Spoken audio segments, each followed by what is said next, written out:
បាទវីដេអូនេះសូមផ្ដាំផ្ញើបាទអ្នកដែលមកលេងនៅសួនសត្វភ្នំតាម៉ៅបាទជួយថែរក្សាសម្អាតអនាម័យដល់ទៀតផងបាទមើលគាត់ធុងសម្រាមវាយនឹងសបាទមើលអត់ដាក់ឲ្យដល់នឹងធុងសម្រាមទេបាទចូលយកដាក់នៅក្រៅសត្វមកវាហែកស៊ីហែកអីចឹងទៅបាទព្រាយពេញនឹងដាក់ចូលក្នុងធុងសម្រាមឲ្យវា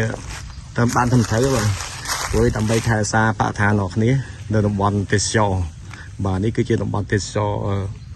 សួនសត្វភ្នំតាម៉ៅបាទបងប្អូនមើលឃើញពីក្រោយឃើញសម្រាមច្រើនណាស់បាទគឺសម្រាមថងអីពេញហ្នឹងបាទហើយសត្វដែលគេប្រឡែងបាទនៅក្នុងសួនសត្វនេះគឺប្រឡែងនៅខាងក្រៅមានដូចជារមាំងដូចជាប្រើសដូចជាឆ្លួយជាដើមបាទពេលណាដែលសត្វមកដល់វាហែកសម្រាមnàyទីហ្នឹងទៅ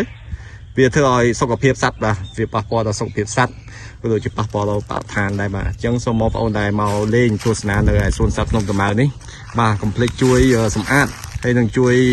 ទុកដាក់នៅសម្រាមឲ្យបានត្រឹមត្រូវបាទដើម្បីបរិស្ថានអស់គ្នាដើម្បីតំបន់ទេសចរយើងស្អាតបាទ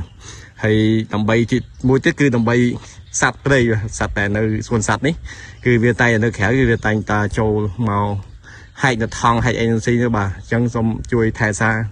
នៅបរិស្ថាននិងទុកដាក់សម្រាមឲ្យបានត្រឹមត្រូវដល់គ្នាបាទសូមអរគុណច្រើនបាទ